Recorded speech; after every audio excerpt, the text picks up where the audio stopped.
is Histories and Mysteries Uncovered. I'm Ashley. And I'm Jessica. And happy Halloween. Happy Halloween. Do, do, do, do, do. I don't know. I don't really know where that came from. What's your little girl going as for Halloween? Bluey.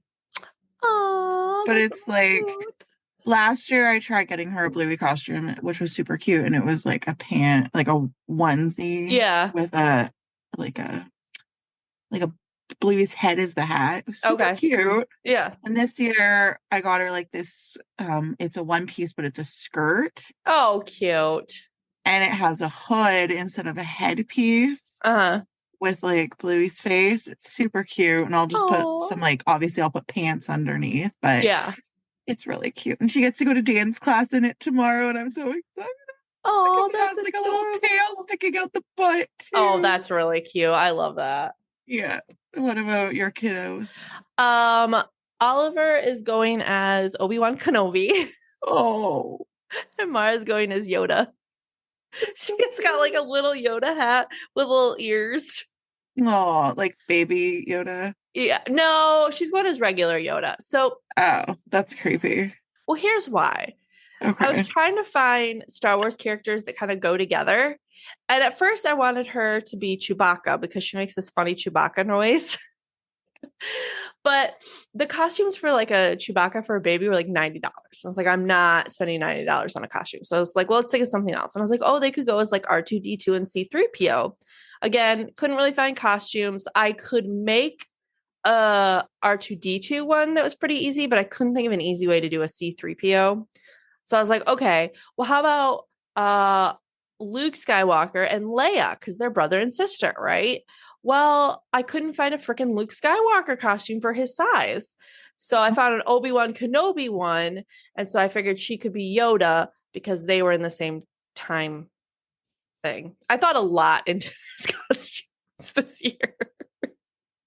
Interesting. But I guarantee you he's going to throw a fit and not wear it. I feel it in my bones. I feel it in my mom bones. That was Evie last year. I was devastated. I drove 6 hours that she could go have Halloween with her cousins, and she did not want to go out. Oh, toddlers. But the worst. I think she's going to do really well this year. Mm-hmm. Because she loves playing dress up now. Okay. And Nightmare Before Christmas is like her favorite movie right now. Cute. And we have this scary vampire Halloween decoration that makes noise and shakes. His eyes glow red, and he's very loud, and she loves him. Oh. He was literally like cupping his face today. Oh.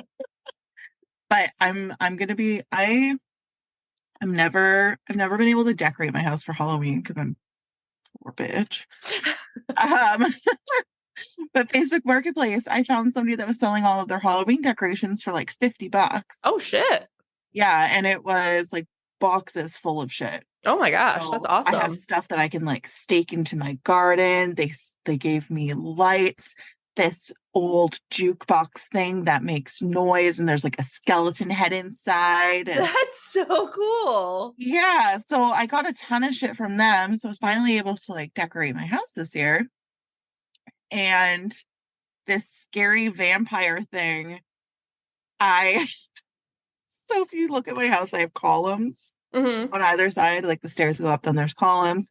I put the vampire behind one of the columns, so you can't really see what it is when you're walking up. And the sensor is on his face.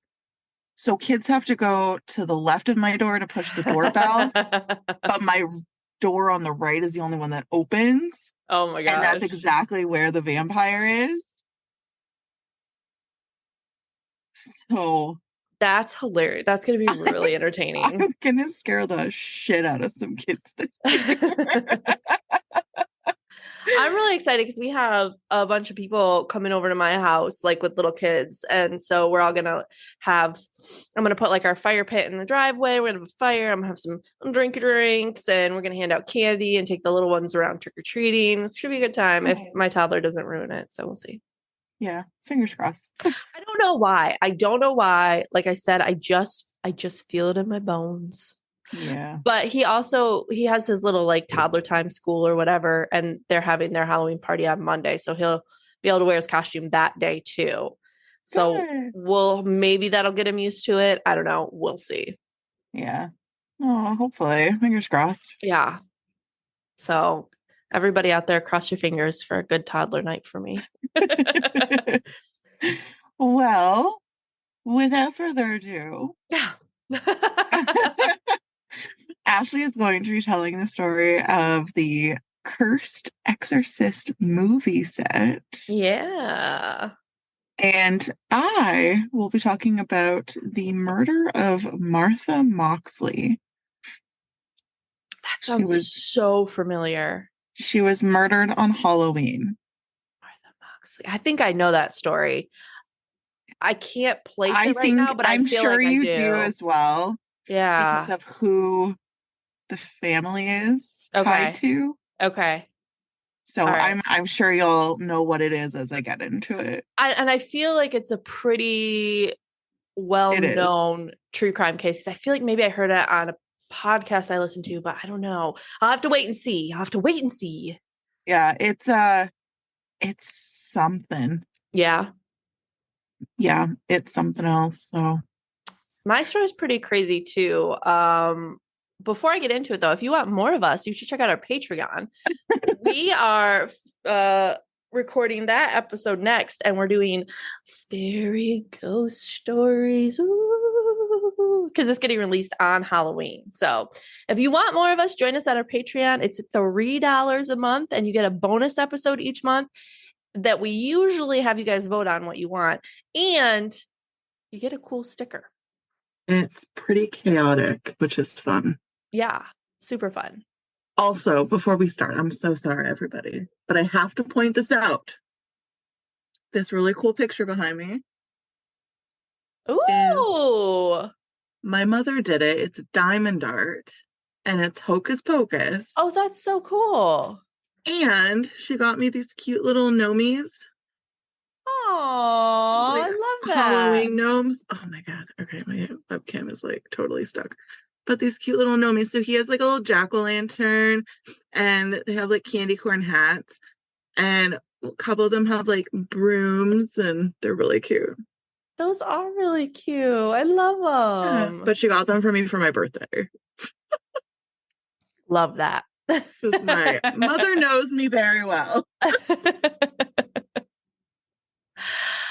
That's awesome. I just had to point that out because I love it. That's really, really cool. Yeah. I have a Sanderson museum black candle type sweatshirt that I'm going to wear on Halloween. Are excited. Okay, so if you guys want a recap of the Exorcist movie, what the case is actually, or what the movie is actually about, the kind of true story behind the movie The Exorcist, I covered that in episode 17 of our podcast. So if you want to hear that, but this story is going to be about the movie set and all the cursed things that happened. So I used New York Times, the Lad Bible, Y Entertainment, and All That's Interesting. Okay. And I think I used like a couple other random websites that I forgot to put in I'm here. sure you used Wikipedia. I did not. You rude. I stopped using it because you make fun of me. And listen. I know Wikipedia is not a good source of information. However, they've got great timelines that you can use and then verify on other sites. Also, if you ever just want to know like a date, like when were they born? When did they die? It's a great spot. It's right there on the side. All right. Anyway. The Exorcist. Whether or not you love horror films like we do, you've definitely heard of this movie. And it's no easy feat because it came out 50 years ago, Jessica. So just when you were born. You shut up, you. Wow. Actually, 50 years ago this year is when it came out. I was going to say, you were born? No. I was born in 86. Thank you. This came out in 73. For my husband. So I already lost my spot. There it is. It starred Linda Blair, who I'm sure we've all heard of by now because of her. Like when I hear Linda Blair, it's synonymous with horror for me now. So when it was originally released back on December 26th, 1973, it was only released to 24 theaters. There were super long lines to get in to see these showings that were all sold out. It was rumored that some viewers suffered passing out, throwing up. One even blamed a miscarriage on watching this movie. At the one and only sneak peek of the film, audiences screamed and left the theater. It was even banned in some cities in the UK. But aside from all of that, people loved it. It was the first horror film to be nominated for an Academy Award for Best Picture. It was also nominated for 9 other categories. And in 2010, the Library of Congress selected this film for preservation at the United States National Film Registry for being, quote, culturally, historically, or aesthetically significant. And it's even created a bit of a tourist spot in Georgetown, Washington, D.C., where you can see the steps that the priest falls down in the end. Why didn't you bring me? So where we were in D.C., it's pretty far off. Like we would have had to either drive or metro there. But the stairs are super steep. Super steep. Like Harper's Ferry steep? Yes. Yeah. But they're just brick stairs that it's like along the side of a building. But yeah, if you fell down those, you would for sure die. Now, did you know that making this film was supposedly cursed, Jessica? Yes. Let me tell you about it. No, I already know it. Okay, the end. Go on over to Patreon where you can have like good stories that aren't stopped.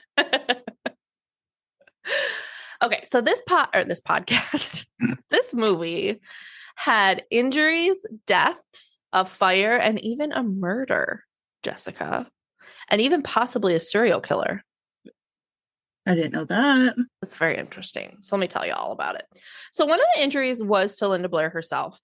Do you remember that scene where she's in bed and it's before she has become like completely demonized and she's kind of flailing in bed, almost like doing crunches? Breaks her back, right? Yeah. So what happened is she's on a board and the board is mechanically run and it's the one that's like pushing her up and down, kind of like doing crunches or whatever. Well, and they did several scenes and it was fine. And in one scene or another take, somehow the lacing came off. And so when she was coming up and down, she was actually in pain and it fractured her back. And that's actually the scene that they kept in the movie. So when you're watching that movie and you're watching her crying in pain, that is real pain. Well, and I find that happens a lot with movies, that they keep those final painful takes, like in Lord of the Rings. Mm-hmm. When he kicks the helmet, he actually broke his foot. Oh, yeah.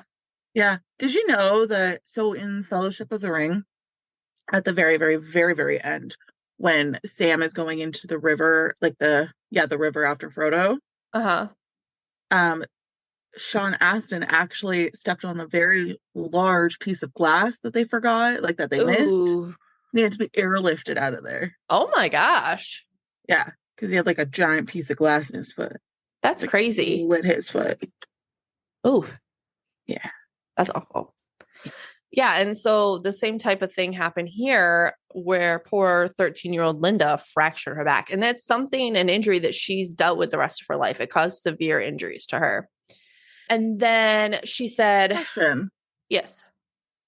Linda Blair is the actress, not the character's name? Yeah, the character's name is Reagan. Oh. Yeah, see, synonymous, right? Like, even mix up that it's the character. Because honestly, like, Linda Blair seems more like a character's name. Yeah. No, that was the actress. Oh, shit. Yeah. So she said, quote, "I'm crying, I'm screaming. They think I'm acting up a storm. It fractured my lower spine. And no, they didn't take me to the doctor. It is the footage that's in the movie." And she had a lot of difficulty living with the aftermath of The Exorcist. She said the back injury was far more serious than I ever imagined and really affected my health negatively for a long time. And she also said that after filming ended, a lot of people were scared of her and almost saw her as like this demon. And she had to have bodyguards follow her around and things like that. And she won't even talk about that time in her life anymore. It's too upsetting for her, which is really unfortunate. That's insane that like one movie can do that to you. Well, it's kind of like the actor, like I think it's Brandon Gleeson that played Joffrey. Yeah. Right? Like people hate him. He was so good at it that you hate him. Yeah. And apparently he's a super nice guy, but people just absolutely hate him. Yeah. Because of how he played this character. Oh, that's sad. Yeah. Unfortunately, Linda wasn't the only person in the film who was injured. Ellen Burstyn, who played Linda Blair's mom in the movie, so she played Reagan's mom, also ended up with a permanent injury to her coccyx. In the film, Reagan, aka Linda Blair, slaps her mom across the face and her mom goes flying across the room. So to do this, they put Ellen in a harness and a guy had like a rope and he pulled her and it swung her across the room. And they did a few takes and the director told the guy to really pull hard and he did. And poor Ellen went flying and broke her coccyx. Oh, shit. Yeah, she said, quote, "I said, he's pulling me too hard, Billy." That was the director, Billy Friedkin. And Billy said, "Well, it has to look real." And I said, "I know it has to look real, but I'm telling you, I could get hurt." So Billy said, "Okay, don't pull her so hard." And as I turned away, I felt him signaling the guy and he smashed me on the floor. She said, "I expected Billy to yell cut. Instead, I saw him touch the cameraman's arm to move the camera closer, and I was screaming at the top of my lungs. Through my screams, I said, 'Turn the fucking camera off.'" Jeez. Poor Ellen. She also said that she has had permanent issues with that coming from this movie. Wow. Another crew member lost his toe, and a carpenter for the movie accidentally chopped off his thumb. Oh my gosh. Same, bro. What? Wow. Did you say same, bro? Did you chop off your toe? Oh, I've accidentally cut the tip of my thumb off a couple times. Oh, same, bro. Now, injuries are awful, but the set also had 9 deaths, supposedly. Oh my God. Yes. So one actor, Jack McGrowan, who played the film director Burke Dennings and Reagan's first victim, she threw him out of a window in the movie. Before the film was even released, he died of the flu during London's flu epidemic. Oh then Vasiliki, I meant to look up how to say her name. It's Vasiliki, played the deceased mother of the father. And so she was dead, but in the movie, but they had her in there through like flashback scenes and stuff like that. She died before the film was released of natural causes, which she was really elderly, so that makes sense. But then while filming, Max von Sydow, who played Father Lancaster Marin, found out that his brother died. Linda Blair's grandfather died. A cameraman's newborn baby died. A night watchman died who watched the set. And then Barton Heyman, who played Dr. Klein, died a few years after the film was released of heart failure. And Lee J. Cobb, who played the detective trying to solve the Burke Dennings murder, died 3 years after of a heart attack. Okay. So the first ones actually happened while filming, and then I added these last two in because they were both of a heart attack 3 years after, which I thought was kind of weird. Just because they're old and unhealthy? It could be, or it could be the curse. Okay. Then let me pull up my Ouija board, Ashley, and I'll tell you. Then at the very beginning of filming, a bird flew into the light and caught the whole set on fire, and it actually delayed filming by 6 weeks. The entire set burned to the ground except for one room.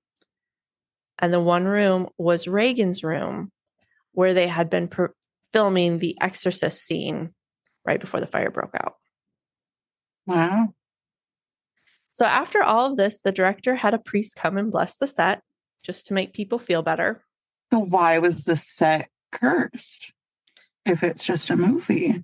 Well, I think because they were dealing with some pretty satanic issues, and anytime but were they summoning anything? Did they have Ouija boards? No, but they some people believe that if you even kind of dabble in that stuff, or how they were kind of recreating that stuff, it welcomes in things. And after the movie was released, a lot of religious people were coming forward and saying that there was actually like the film itself, like the actual like film that you put in the projector, had like evil in it.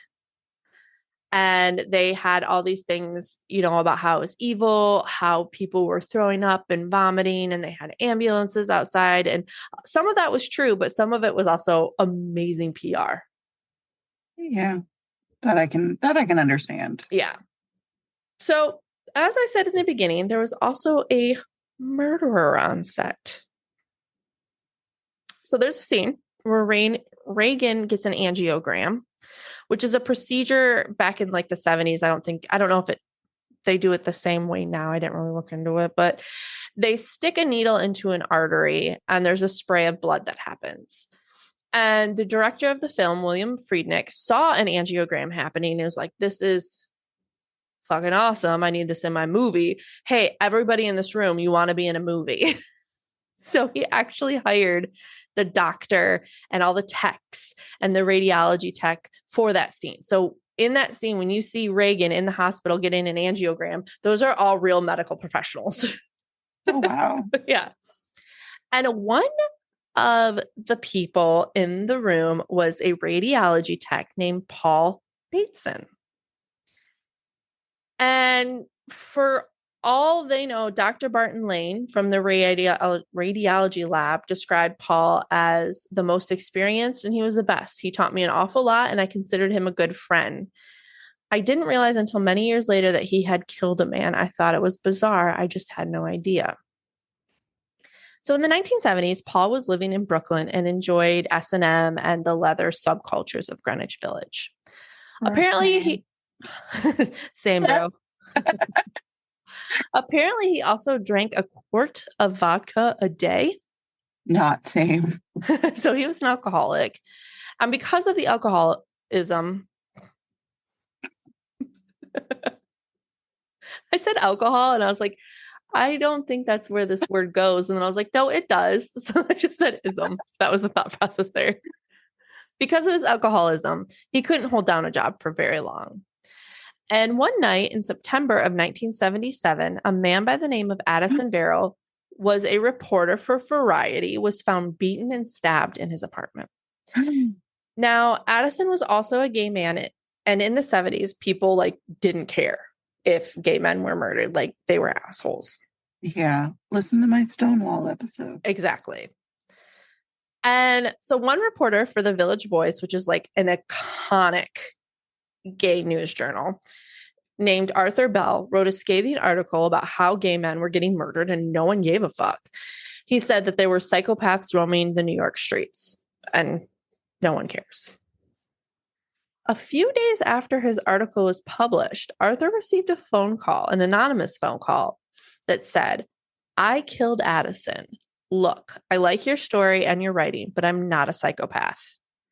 He told Arthur that he had met Addison at Badlands, which is a gay bar, and that he partied with him until 3 a.m. After that, they went to a gay BDSM club called Mine Shaft before going to Addison's apartment to have sex. And then he said, so this is all a phone call, anonymous. "Something hit me," said the caller. Addison hadn't been reciprocal. It wasn't just the sex act itself that wasn't reciprocal. It was the soul act too. I wanted a lasting thing, something that would go beyond sex, into friendship, a lover, or marriage. So I decided to do something I've never done before. He said he went to the kitchen, got a frying pan, and hit Addison in the head with it. Then he, quote, went to a drawer at the right-hand side of the kitchen, removed a knife, and stuck it into Addison's chest. Oh my gosh. I plunged it too high. I should have stuck it a bit more forward the center, or a bit more toward the center left. Wow. Now, remember, this call was anonymous, so police couldn't tell who it was. But later that night, that same Village Voice reporter got another phone call from someone who said they knew who the murderer was. They said it was Paul Bateson, an unemployed alcoholic former X-ray technician. He reported that Paul had called him to confess because he had to, quote, share his experience with somebody. So police went to interview Paul, and he confessed to everything and even showed police Addison's passport and credit cards that he had stolen. Wow. During the trial, he backtracked and claimed that he was innocent, but no one believed him, and he received 20 years in prison. And here's where it gets creepier. Many people believe that Paul is actually a serial killer responsible for 6 bag murders, apparently that happened between 1975 and 1977, the year that Paul went to jail. Police were finding mutilated and dismembered body parts washing up on the Hudson River in black plastic bags. They were able to trace some of the clothes back to this clothing shop in Greenwich Village, whose primary customer was gay men in the leather subculture. But nothing more ever came of that case because that was as far as they got, and that's all they had. But while Paul was in custody, he bragged to a friend that he killed and dismembered multiple men. And according to the prosecutor, Paul said, quote, he told Mr. Ryan that killing is easy, that getting rid of the bodies is the hard part. He said that he cut up his victims and put the parts in plastic garbage bags to dispose of them. But since there was no evidence of any kind linking Paul to those murders, nothing came of it. And those murders remain unsolved to this day. Wow. Paul was released on August 25th, 2003, after serving 23 years in jail at the age of 63. He may have passed away in 2015, but no one knows for sure because he disappeared from the headlines. But they did find a death certificate with his same name and social security number saying that he died in 2015. So interesting. And I wanted to leave with a quote from the director. He said, I'm not a convert to the occult, but after all I've seen on this film, I definitely believe in demonic possession. There are things that cannot be treated by medical or psychiatric means. It seems strange, foreign, and impossible, but it exists. He continued, we are plagued by strange and sinister things from the beginning. It is simply the hardest thing I have ever done in my life. Dun, dun, dun. Dun, dun, dun. That's the curse of the Exorcist set. Crazy. Yeah, I thought the serial killer part was the craziest. I don't think it had anything to do with the set. I think a lot of the stuff is very circumstantial. You're supposed to be my believer, Jessica.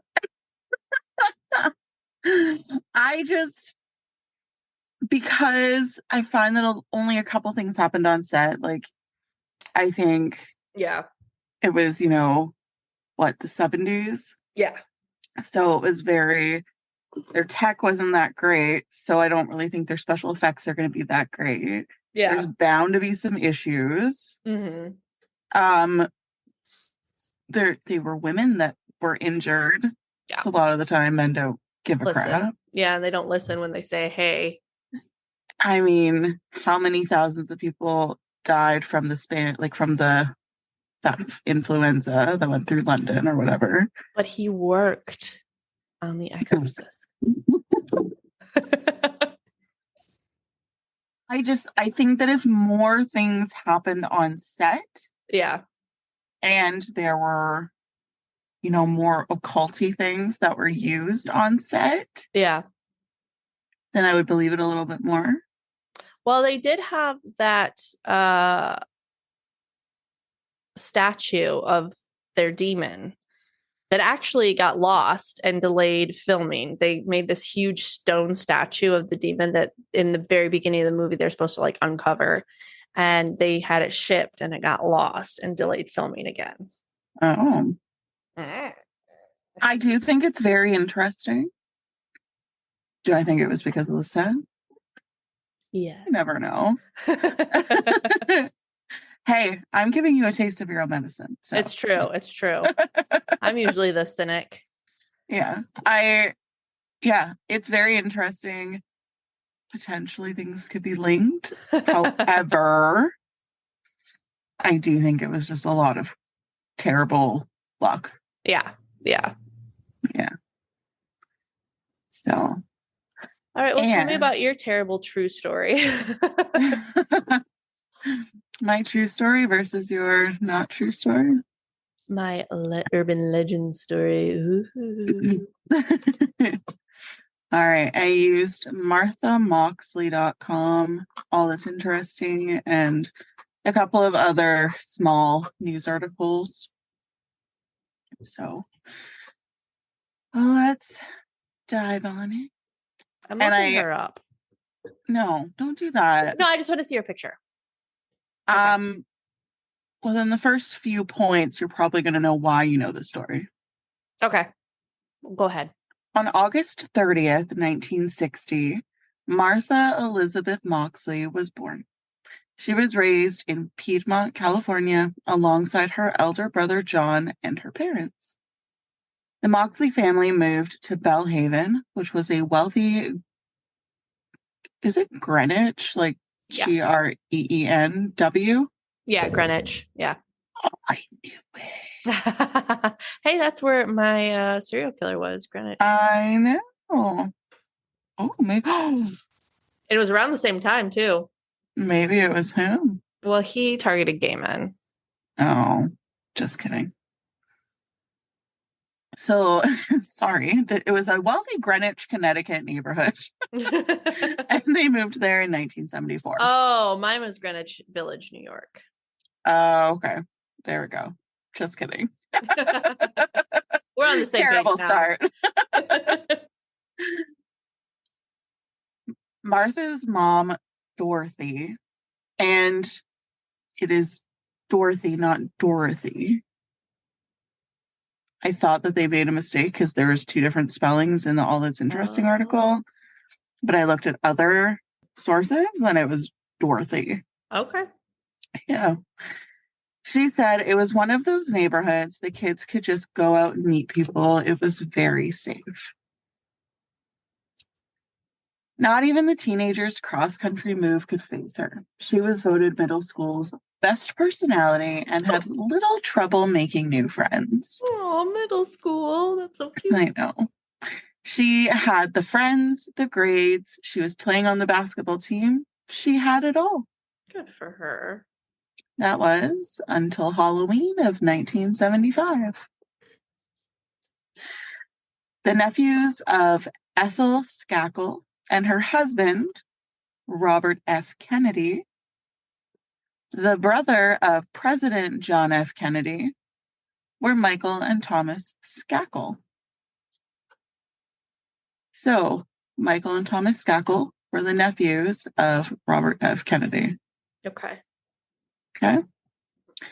Rushton, the brother of Ethel Skakel, and his spouse Anne had 7 children. And yes, his name is Rushton, like Rush Ton. Okay. Rushton. How weird. Among them were Michael Skakel and Thomas Skakel, who were both 15 and 17 years old when Moxley was killed in 1975. The Skakels were not a happy family. Oh. Michael would later attribute the ongoing problems in the Skakel household on chronic illness, alcoholism, and a repressive Catholic moral and sexual outlook. Yeah, none of that sounds good. No. Rushton's alcoholism grew worse, and Skakel passed away from brain cancer in 1973. And he frequently left the children home alone with little supervision and an endless supply of money. Following his mother's passing, Michael claimed that an even more intensive level of chaos came to rule our household. Due to this lack of parental guidance, there was always a slew of teens coming and going to the home, and they were just 150 yards away from the Moxley residence. Nice and close, rich neighborhood, unsupervised, rich kids who are used to getting what they want. This doesn't sound good. Is it ringing a bell yet? No. Okay. But I know her name. Yeah. I was really thinking that as soon as I mentioned that they were related to the Kennedys, that it was going to click for you. Yeah. I do have the memory of a goldfish, though, so. That's fair. I mean, okay. I was going to say don't be offensive to goldfish, but... My friend had a goldfish when she was in high school, and he had a brown spot on his head, so she named it Shithead. I love that. Martha had mixed feelings about the Skakel boys, especially in relation to some unwanted advances they were making towards her.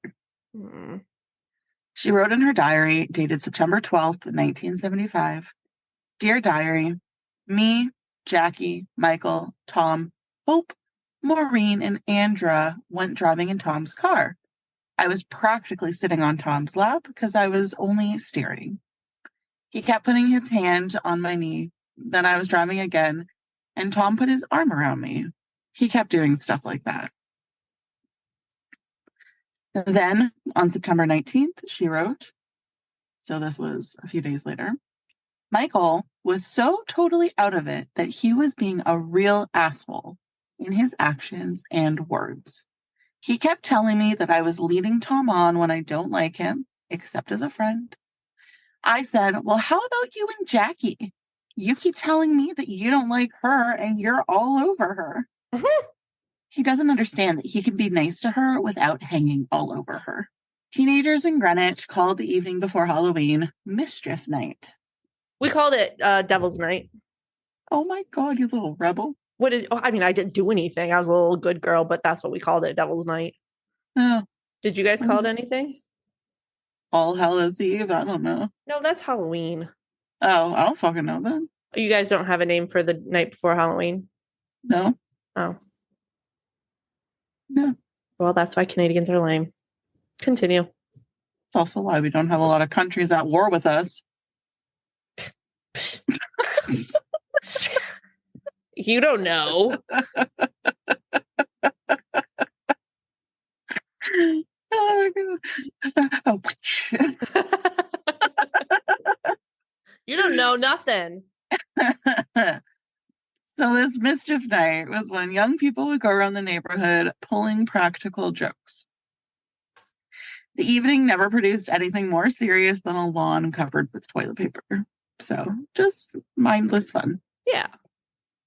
But I saw one person, sorry, I don't mean to interrupt again, but I saw one person that was talking about Halloween pranks, and they stuck hot dogs on sticks and then stuck them in their along the driveway edge and said it was Halloweenied. That's awesome. That's so cute. Fun pranks like that, you know? Exactly. And that's what this was. Yeah. Until that changed on Mischief Night in 1975. Martha went out with her friends that night, but when she still hadn't arrived home by 4 a.m., her mother began to worry and started calling her friends. Then in the morning, she still hadn't returned, so her mom kept calling around to see if anybody had seen or heard of her daughter's whereabouts. I'm going to let us all know now. It gets pretty graphic. So just a little warning. Dorothy was informed by another friend of Martha's that she was last seen the previous evening with Tom Skakel. Michael Skakel answered the door when Dorothy knocked that day and told her he hadn't seen her daughter. Sheila, who was a friend of Martha, made a horrifying discovery shortly after midday. The missing Martha lay face down beneath a big pine tree at the edge of the Moxley property. Though there was never any proof of a sexual attack, her clothes were covered in blood and her jeans and panties were pushed down to her ankles. A 6-iron golf club, which had been used to repeatedly hit Moxley, was lying close to the teenager. The club had been split into 3 pieces due to the force of the contact. Oh my God. One of the broken pieces of the club had also been used to stab her in the neck. Investigators soon found that missing bits from a matching Tony Penna club in the Skakel residence matched those found at Moxley's murder scene. Anne Skakel's name was carved on the handle of the shattered club in the Skakel residence. Detectives naturally concentrated their inquiry on Tom Skakel, as he was said to have been the last person to see her alive. Tom admitted to detectives that he had last saw Moxley outside of his home at 9:30. Remember these times. Okay. So he had last seen her outside at 9:30. Sorry. 9:30. Okay. After bidding her farewell, he walked inside to watch The French Connection with Kenneth Littleton, who was the family's new live-in tutor. He then retired to his room to continue working on his Abraham Lincoln School report. But his teachers denied ever assigning this homework to him. Oh. And he also doesn't really seem like the type of kid that would be doing homework on Halloween. Gotcha. You know? Yep. Eventually, a lie detector test was administered to Tom Moxley. Oh, that's fucking wrong. To Tom Skakel, who passed it, and he was never charged with anything. Okay. Fall of 1976 also saw an investigation into Kenneth Littleton, the tutor. It is said that Littleton was unaware of who Martha even was, and it was his first night in the Skakel residence the night that she was killed. Littleton was never charged in relation to the case, despite the fact that he failed multiple lie detector tests. Yeah. Oh, remember, these people have money. Yeah. Based upon the scene analysis, it was determined that Martha was hit around 10 p.m. When Michael was questioned, he indicated that he had gone to his cousin's house around 9:15 p.m. and hadn't returned until 11 p.m. And that was that. The case went cold. Oh my gosh. Even though they found part of the golf club in their house. Uh-huh. When you first said that, I was like, oh, great. Cut and dry. This is a lock. Let's go. Yep. Wow. It went cold for 20 years. Oh my gosh. The only reason this case came back to the light was because somebody had started a rumor that William Smith Kennedy had been involved. Although it was determined that these rumors were false, but Michael now became their prime suspect.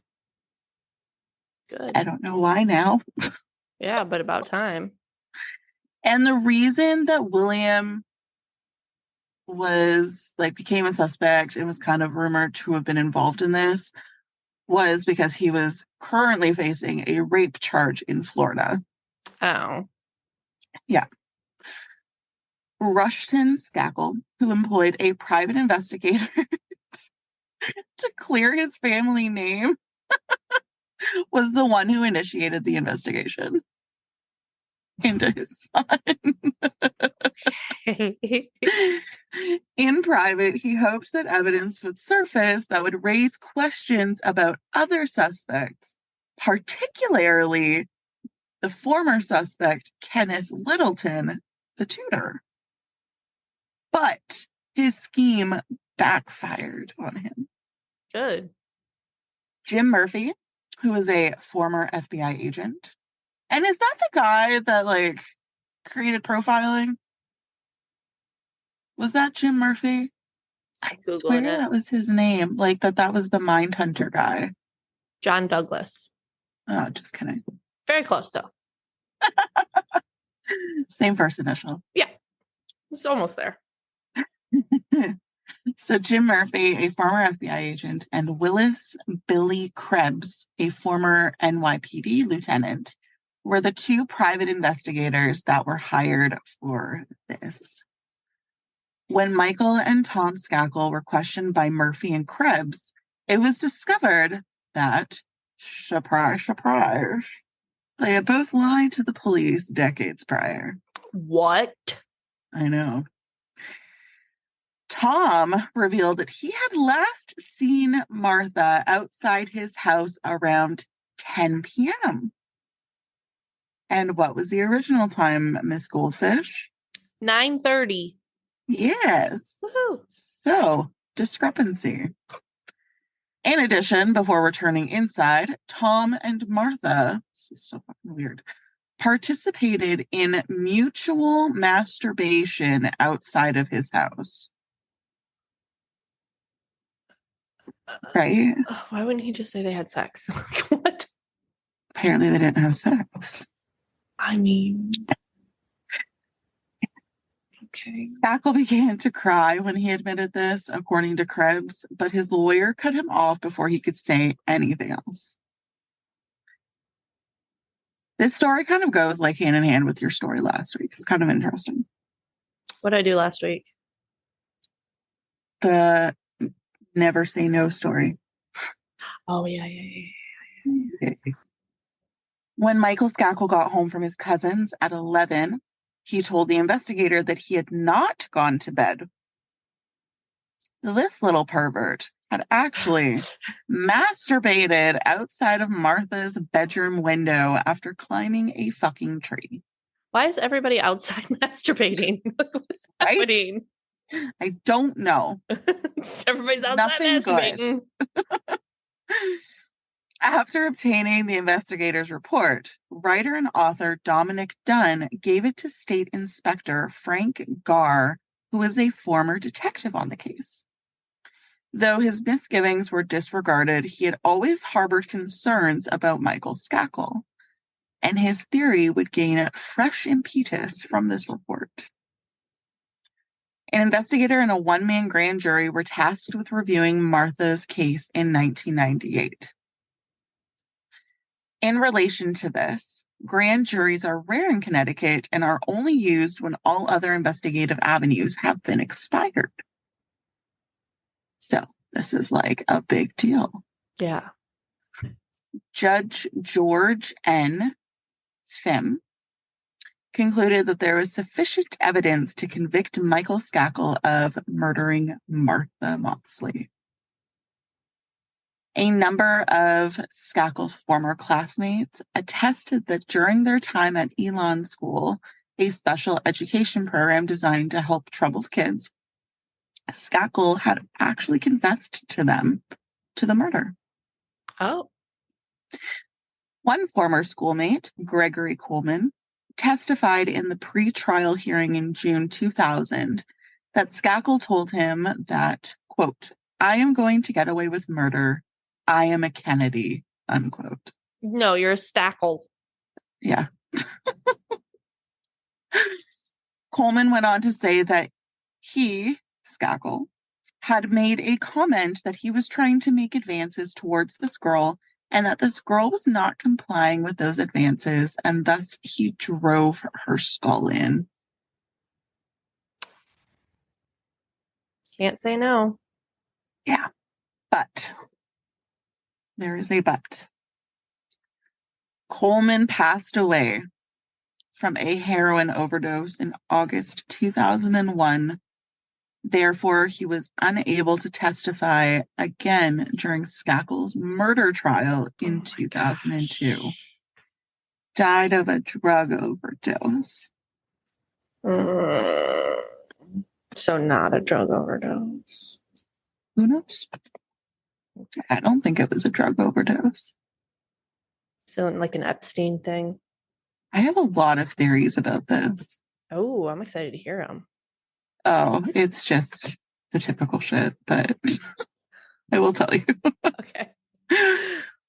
Skakel recorded audio in 1997 for his book, Dead Man Talking, A Kennedy Cousin Comes Clean, and he worked as a ghostwriter with Richard Hoffman. During the trial, a particularly damaging recording was played. Skakel said that he was intoxicated, high on marijuana, and sexually aroused on the night of Martha's murder. Was he outside masturbating? Yeah, he was in a tree. That morning, Skakel said he was terrified when Dorothy Moxley knocked on his door. He said, I was still high from the night before and even a little drunk, he said on the tape. On audio. And you trying to, like, deny this shit? That's insane. You fucking stupid. He claimed to have asked himself, sorry, he's fucking stupid. I'm not even gonna apologize for that shit. That's dumb. Yeah. If you're gonna hide shit, don't put it on fucking audio tapes. Yeah. He claimed to have asked himself, did they see me last night? Skakel stated that he was afraid the Moxleys had seen him masturbating in their tree. But the prosecution contended that Skakel was really talking about being seen hitting Martha with the golf club. Yeah. Yeah. Yeah. I think that's more likely what it was. Probably. Skakel's defense countered by claiming that Skakel had an alibi for the period of time when Martha was killed and that there was insufficient tangible evidence to convict him. However, the prosecution presented evidence of a jealous teenager who was under the influence of drugs and alcohol, furious at being rejected by his crush, and had access to the murder weapon. Well, and the fact that, like, he seems to be a little shit. And to add that into that, you know. Is very privileged, right? I'm a Kennedy. Yeah. I'll get away with it. I'm a Kennedy. Yeah. Yeah. So with all of this out in the open, the jury came back with a guilty verdict on June 7th, 2002. He was sentenced to 20 years to life in prison for this heinous crime. These next couple parts are going to infuriate you. Great. Skakel's attorneys and supporters campaigned to have his conviction overturned while he was incarcerated. There were 4 filed appeals, all of which were turned down. Oh, okay. On October 23rd. That's my dad's birthday. Oh, happy birthday, Tom. On October 23rd, 2013, Skakel was then given permission for a new trial on the grounds that Mickey Sherman, his defense lawyer, had given him constitutionally deficient representation. Oh my gosh. And I tried to look up what that fucking meant. And do you think I could find a definition? No. So I don't know what it means. I don't know if he just like didn't do a good enough job or he like was under the influence or some shit. I don't know. Yeah. But apparently this was an excuse. Okay. So on November 21st, 2013, Skakel was freed on a $1.2 million bail. He was freed. After arduous efforts, the prosecution triumphed in December 2016 when the Connecticut Supreme Court decided by a vote of 4-3 that Skakel's representation was legitimate. Oh, good. However, the case did not end there. Oh. In May 2018, the court overturned its previous verdict by a vote of 4-3. Jessica, this is an emotional roller coaster. I know. Imagine the family going through all of this shit. Ugh. So, its previous verdict by a vote of 4-3, finding that Mickey Sherman, Skakel's attorney, had neglected to provide any evidence of Michael's alibi at the initial trial. So I guess it's probably the deficiency. It's that he didn't provide enough of anything to actually help his client. Skakel's retrial was still an option for prosecutors, although it will undoubtedly be challenging given the deceased witnesses and other issues. What those are, I don't know. Ultimately, the chief state's attorney declined to prosecute Skakel again on October 31st, 2020. So, ties it up on Halloween. That's insane. To this day, Martha Moxley's mother and brother John believe that Michael Skakel is guilty. Dorothy, in particular, is convinced that Skakel's wealth and powerful connections are the reason why he is free today. Yeah. The state of Connecticut had a very, very, very good case, and we absolutely know who killed Martha, she said. Yeah. If Michael Skakel came from a poor family, this would have been over. But because he comes from a family of means, they've stretched this out all of these years. Yet, there are also people who believe Skakel is innocent, such as his cousin, Robert F. Kennedy Jr., who wrote a book entitled Framed: Why Michael Skakel Spent Over a Decade in Prison for a Murder He Didn't Commit. In the introduction, Kennedy writes, "A cyclone of media malpractice consolidated the perfect storm of greed and ambition that ended in Michael's imprisonment. His conviction was a failure of the legal system." In October of 2022, Michael demanded his audio tapes be returned to him. The fear was that if these tapes were not returned to him, that they could be used to further disparage him. And he didn't want that. He has so far been denied the tapes, and I'm pretty sure they were told that the tapes can't be found. So interesting. I don't know. Michael Skakel remains free as of December 2022. And yeah.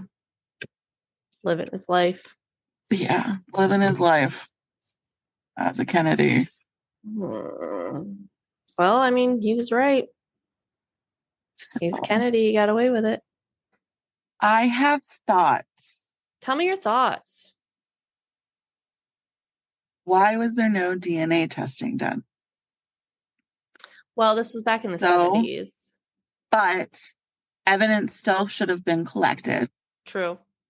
And it could have been tested today. Yeah.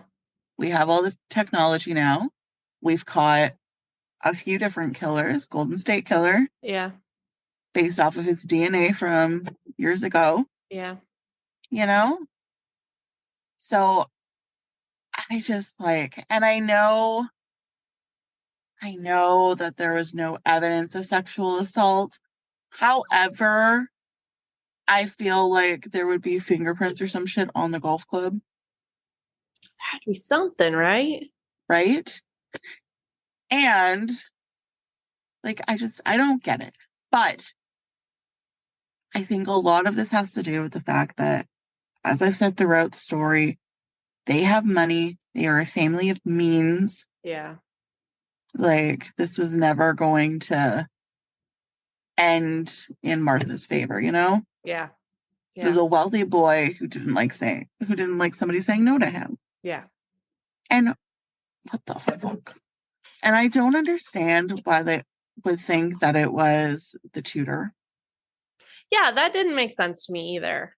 No, he had literally been there a day. And he had no skin in the game. What would the point be? Exactly. It's randomly murdered one girl and then called it a day. Exactly. Yeah. That's the problem. What the fuck? So I don't understand why. But also, I want to know what those lie detector tests were asking him. Yeah. Why he kept failing. I mean, I don't really put much into lie detector tests, but if you continually fail over and over and over, well, or maybe that's showing that he just can't take lie detector tests well, you know what I mean? I don't know. Or maybe he was told to either A, take the blame, and he was blackmailed by this rich, powerful family. Yeah. Or, lie or we fire you. Yeah. I'm sure it was a good paying job. Yeah. Yeah, for sure. I don't know. It pisses me off. Yeah, that's a rough one. Yeah, no, this whole story, it pisses me off. So sorry about that. Yeah, that was awful. And it's funny, some of that sounds familiar and some of it doesn't. So I don't know. I'm sure I heard it at one point and I just forgot. Yeah. But it happened on Halloween. Mm-hmm. So I thought it would be a good Halloween story. Yeah. And we hope all of you have a wonderful and happy Halloween. Yeah. Do you have any jokes? I don't. Do you?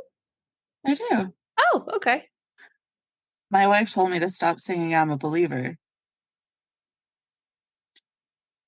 And I wasn't sure if she was joking. But then I saw her face. I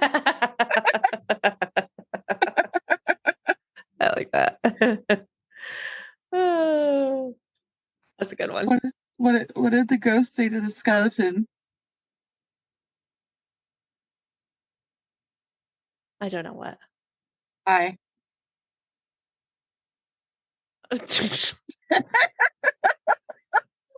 I both liked and hated that one. I made it up on the spot. Oh.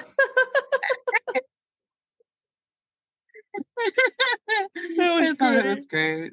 That's great. Well, on that note, if you want more of us lovely ladies, you can find us on Facebook, Instagram, TikTok, YouTube, and Patreon. And if you would like to rate and review us, you can do so on Apple Podcasts and Spotify. Thanks for tuning in. Everybody have a beautiful, safe, happy Halloween. And we look forward to bringing you 2 new stories next week. Bye. Bye.